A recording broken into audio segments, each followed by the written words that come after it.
2월 8일 목요일 기도를 돕는 그 사랑 매일 묵상 시작하겠습니다. 오늘은 시편 18편에 어제는 9절까지 봤고 오늘은 10절부터 23절 29절까지 보겠습니다. 그러니까 다윗이 그 10절부터는 이제 자신이 왜 구원받았는지에 대한 이야기들을 이제 하고 있습니다. 특히 이제 자신이 구원받은 것을 고백하면서 그렇게 고백하죠. 20절에 보면 여호와께서 내 의를 따라 상을 주시며 내 손의 깨끗함을 따라 내게 갚으셨으니 또한 나는 그의 앞에 완전하여 나의 죄악에서 스스로 자신을 지켰습니다. 이렇게 얘기해요. 그러니까 자신이 이제 하나님의 자신의 힘이 되시고 구원을 해주신 이유가 뭐냐면 자기가 아주 깨끗하고 순결했기 때문이다. 그렇게 얘기합니다. 그래서 여호와께서 나를 기뻐하심으로 나를 구원하셨는데 내 의를 따라 상을 주셨고 내가 여호와의 도를 지키고 21절에 보면 하나님을 떠나지 않았고 22절에 모든 규례와 율례를 다 지켰고 나는 그의 앞에 완전하여 나의 죄악에서 스스로 자신을 지켰다는 거예요. 내가 아주 깨끗한 존재였기 때문에 나는 구원을 받았다 이렇게 얘기합니다. 근데 어떻게 인간 다윗이 하나님 앞에 의로울 수 있겠어요? 이것은 단순히 다윗이 자신의 어떤 행위가 깨끗하다고 얘기하는 게 아닙니다. 열왕기상 15장에 보면 이는 다윗이 햇사람 우리아의 일 외에는 평생에 여호와 보시기에 정직하게 행하고 자기에게 명령하신 모든 일을 어기지 아니하였음이니라. 이게 다윗에 대한 평가인데 햇사람 우리아의 일이라는 것은 밧세바를 이제 범하려고 햇사람 우리아를 살인한 그런 일들이죠.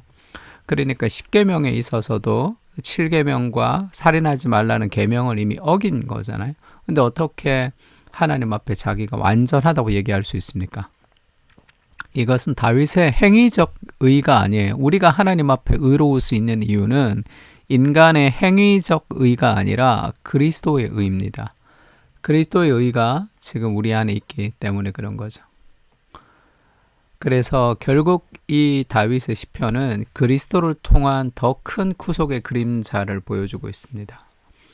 그러면서 이제 나를 넓은 곳으로 인도하시고 나를 기뻐하심으로 나를 구원하셨도다. 내가 하나님의 기쁨이 된다. 그렇게 얘기하죠. 그러니까 틴켈러 목사님이 이 구절을 이렇게 이제 해설했습니다. 하나님은 다윗을 기뻐하심으로 여전히 역사하셨습니다. 우리가 알고 있는 대로 하나님은 세상을 지극히 사랑하사 하늘에서 내려오셔서 십자가에서 자신을 버리셨으며 그리스도 안에서 우리를 기뻐하십니다. 그러니까 지금 이 다윗이 하나님 앞에 나아갈 수 있는 것, 죄악 가운데서도 하나님께 자신의 그 기도를 통해 요구할 수 있는 모든 것은 그리스도의 의로 우리가 정결함을 받았기 때문이고 하나님이 그리스도를 통해서 우리를 기뻐하신다는 것을 좀 기억해야 됩니다. 기억하지 못할 때는 그리스도 십자가를 좀 생각해야 돼요. 자꾸. 왜냐하면 자신의 목숨보다 우리를 더 기뻐한다는 것에 명확한 사실이니까. 그리고 지금 이 구원이라는 것은 단순한 하나님의 능력으로 우리를 구원하시는 것이 아니라 하나님과의 관계성을 또 보여주는 거죠. 자비로운 자에게는 주의 자비로우심을 나타내시며 완전한 자에게는 주의 완전하심을 보이시고 깨끗한 자에게는 주의 깨끗함을 보이시며 사악한 자에게는 주의 거스림을 보이시리니 주께서 곤고한 백성은 구원하시고 교만한 눈은 낮추시리로다. 지금 그렇게 이야기했단 말이에요. 이것은 너희가 자비로우면 내가 자비로워 줄게. 지금 그 얘기가 아니라 하나님의 자비로움을 경험한 사람이 자비로운 삶을 살고 그것을 통해 하나님이 더 큰 자비를 우리에게 부어주시는 겁니다. 우리가 순종을 통해서 공로적으로 보상을 받는 게 아니라 하나님의 은혜에 대한 반응으로서 순종하지만 그 순종은 하나님이 기뻐하시는 것과 마찬가지입니다. 여기서 자비라고 말하는 25절의 이 자비는 언약의 당사자들끼리 맹세하고 나누는 사랑, 그 우정을 가리키는 거예요. 영적 우정을 가리킵니다. 그러니까 지금 하나님이 다윗을 단순히 능력 가운데 구원하시는 것이 아니라 그 다윗과의 그 친밀한 관계성을 보여주고 있는 거예요. 요한복음 15장 13절에는 이런 말씀이 있습니다. 사람이 친구를 위하여 자기 목숨을 버리면 이보다 더 큰 사랑이 없나니 너희는 내가 명하는 대로 행하면 곧 나의 친구라. 그래서 친구를 위하여 목숨을 버리는 것보다 더 큰 사랑이 없다. 이렇게 얘기하며 그리스도가 우리를 위해서 목숨을 버리시면서 너희는 진정한 나의 친구다. 내 목숨보다도 소중한 존재다. 그렇게 얘기하고 계신 거예요.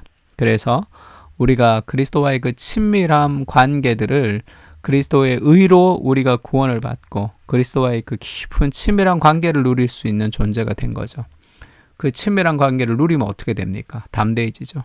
그래서 그 친밀함이 능력으로 나타납니다.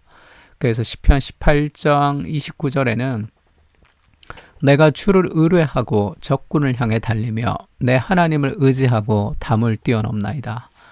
우리가 주님을 의지할 때 하나님과의 그 친밀함은 우리가 적군을 향해 달리는 그런 담대함을 우리에게 가져다 줍니다. 그리고 주를 의지하고 하나님을 의지하고 담을 뛰어넘나이다. 유진 피터슨의 그 다윗 현실에 뿌리박은 영성이라는 책이 있는데 그 책이 원래 제목이 Leap of the Wall, Leap over the Wall이라고 담을 뛰어넘는 그렇게 이 구절에서 나왔어요. 내 하나님을 의지하고 내가 담을 뛰어넘나이다. 이것이 구원받은 하나님의 백성들이 가지는 나의 힘이 되신 여호와여라고 고백하는 사람들이 가지는 삶의 능력이다. 이렇게 얘기하고 있습니다. 그래서 지금 이 다윗이 시편 18편에서 말하는 것은 내가 의롭기 때문에 구원하셨고 구원한 이후에 하나님과의 그 친밀함을 통해서 그 인생을 승리하는 것을 보여주고 있는데 그 다윗의 구원의 의는 다윗의 행위가 아니라 그랬죠. 로마서 4장 3절에는 이런 말씀이 있습니다. 성경이 무엇을 말하느냐? 그러니까 성경의 구약을 이제 인용하는 거죠. 아브라함이 하나님을 믿음에 그것이 그에게 의로 여긴 바 되었느니라. 이건 창세기 15장의 말씀을 얘기하는 거죠.